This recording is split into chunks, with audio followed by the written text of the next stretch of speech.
राधे राधे। कृष्णा की दासी में आप सभी का स्वागत है। कैसे हैं आप लोग? आशा करती हूँ अच्छे होंगे, स्वस्थ होंगे, मंगलमय होंगे। भगवान विष्णु की कृपा आपके जीवन में सदा यूं ही बनी रहे और लक्ष्मी नारायण की कृपा से आप जीवन में सभी सुख सुविधा प्राप्त करें। तो चलिए आइए जानते हैं कि 2025 में पापा कुशा एकादशी किस दिन मनाई जा रही है और उसका शुभ मुहूर्त क्या है। सबसे पहले तो आप सभी को पापा कुशा एकादशी की ढेर सारी शुभकामनाएं। आश्विन मास की शुक्ल पक्ष की एकादशी पापा कुशा एकादशी कहलाती है। इस एकादशी में भगवान विष्णु लक्ष्मी नारायण का पूजन किया जाता है। जो भक्त पापा कुशा एकादशी का व्रत रखता है उसके जीवन के सभी पाप मिट जाते हैं और वो मोक्ष को प्राप्त होता है। अगर हत्या का भी पाप लगा हुआ है तो पापा कुशा एकादशी का व्रत रखने से हमारे पापों पर अंकुश लग जाता है। इस प्रकार अगर आप में भगवान विष्णु का व्रत करते हैं, आप सभी को पता है कि एकादशी एक ऐसा व्रत है जो व्रतों का राजा है, श्रेष्ठ व्रत है। अगर हम एकादशी का व्रत करते हैं तो हमारे जीवन से सभी पाप मिट जाते हैं और हमें भगवान की शरण मिलती है और विष्णु भगवान की कृपा प्राप्त होती है और हमें गरुड़ विमान से ही ले जाते हैं। इस प्रकार हमें एकादशी का व्रत अवश्य करना चाहिए। अगर आपने अभी तक वीडियो को लाइक नहीं किया, सब्सक्राइब नहीं किया है तो आप ज़रूर कर दीजिएगा। तो चलिए जानते हैं कि शुभ मुहूर्त क्या है।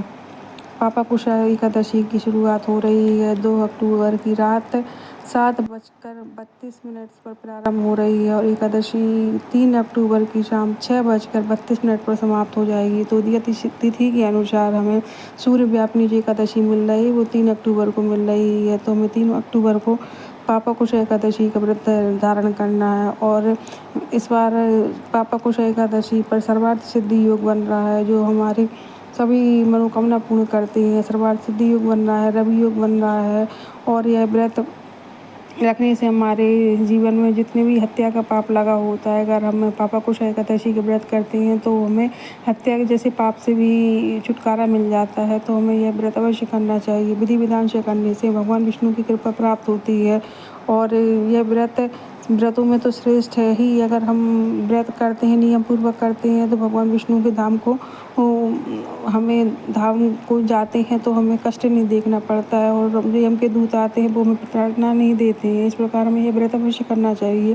तो जातक को व्रत रखने से जीवन के सभी पाप तो मिटते हैं और भगवान विष्णु लक्ष्मी नारायण की कृपा जीवन पर हमेशा बनी रहती है। तो हमें यह व्रत 3 अक्टूबर को धारण करना है। तो चलिए आइए जानते हैं कि पूजा किस प्रकार करनी है। सुबह सवेरे प्रातःकाल उठकर स्नान आदि से निवृत्त होकर मंदिर में एक चौकी लगाइएगा। चौकी लगाने के बाद साफ पीला वस्त्र बिछाइएगा, भगवान विष्णु की प्रतिमा रखिएगा और जल चढ़ा कर सबसे पहले संकल्प लीजिएगा, क्योंकि बिना संकल्प के कोई पूजा पूर्ण नहीं होती है। तो विष्णु विष्णु करके आपको संकल्प लेना। आपको ज़्यादा मंत्र नहीं आते हैं तो आप 3 बार भगवान विष्णु का नाम ले लेके संकल्प छोड़िएगा। इसके बाद भगवान विष्णु की विधिवत पूजा कीजिएगा, गंगा जल छिड़किएगा, पंचामृत से स्नान कराइएगा, भावपूर्वक पूजा करिएगा। धूप दीप नैवेद्य चंदन पीले पुष्प मिठाई फल इत्यादि से पूजा कर कर भगवान विष्णु की कथा अवश्य सुनिएगा, क्योंकि यह व्रत सबसे पहले क्रोधन नाम का वह लिया था। तो उसने यह व्रत उसने अपने जीवन में बहुत सारे पाप किए थे। उसने बहुत सारी हत्या की थी और बहुत सारे जीवन में पाप किया था। तो उसके ऋषि के बताने से जब उसने यह व्रत किया तो जब यम को दूत आए तो उसे गरुड़ की सवारी मिली और वह भगवान विष्णु के धाम को गया। तो सबसे पहले यह क्रोधन नाम का बहेलिया ने यह व्रत किया था। तो अगर आप यह व्रत करते हैं तो हमारे जीवन से में जो भी हमने पाप किए हैं, हत्या से बड़ा तो कोई पाप नहीं होता, वो भी मिट जाता है। भगवान विष्णु की शरण में जब हम जाते हैं तो भगवान विष्णु में सारी गलतियों को क्षमा करते हैं। तो इस प्रकार में पूजन में कथा अवश्य सुननी है। कथा सुनने के बाद आरती करिएगा, भगवान से क्षमा याचना करिएगा, क्योंकि जो भी हम पूजा पाठ करते हैं तो उसमें बहुत सारी अनेकों गलतियाँ होती हैं और क्षमा याचना करने से भगवान विष्णु की भगवान विष्णु से क्षमा याचना अवश्य करिएगा कि हमसे जो भी भूल चूक होगी प्रभु हमें क्षमा करे और अपनी मनोकामना बोलिएगा।